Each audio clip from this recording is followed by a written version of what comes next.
मोदी हे आज पुन्हा एकदा पंतप्रधान पदाची शपथ घेऊन आपली हॅट्रिक साधणार आहेत. त्या संदर्भातल्याच बघूयात या टॉप 9 बातम्या. नरेंद्र मोदी आज तिसऱ्यांदा देशाच्या पंतप्रधान पदाची शपथ घेणार. राष्ट्रपती भवनात मोदींचा संध्याकाळी 7:15 वाजता शपथविधी सोहळा. शपथविधीआधी नरेंद्र मोदी राजघाटावर नतमस्तक. मोदींकडून महात्मा गांधींना नमन. आज मोदी तिसऱ्यांदा शपथ घेणार. नरेंद्र मोदी अटल बिहारी वाजपेयींच्या समाधीस्थळी नतमस्तक. तर वॉर मेमोरियलवर जाऊन सुद्धा मोदींकडून शहीदांना श्रद्धांजली. मोदी सरकारच्या मंत्रिमंडळात 18 खासदार मंत्रिपदाची शपथ घेणार. गडकरी, नारायण राणे, पियुष गोयल आज शपथ घेण्याची शक्यता. तर शिंदे गटाकडून सुद्धा 1 जण आणि अजितदादा गटाकडून प्रफुल्ल पटेल हे शपथ घेण्याची शक्यता.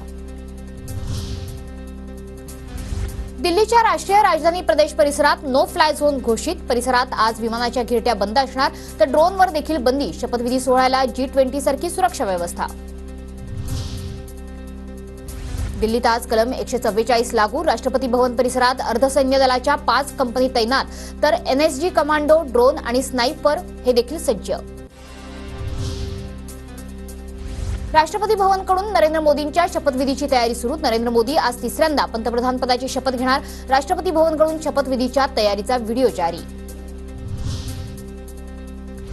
एनडीएच्या नावानं कुबड्या घेऊन सरकार स्थापनेची मोदींवर वेळ आली. भारतात लोकशाही मारणाऱ्यांचा माज शेवटी उतरवलाच जातो. सामनाच्या रोखठोकमधून मोदींसह भाजपवर निशाणा.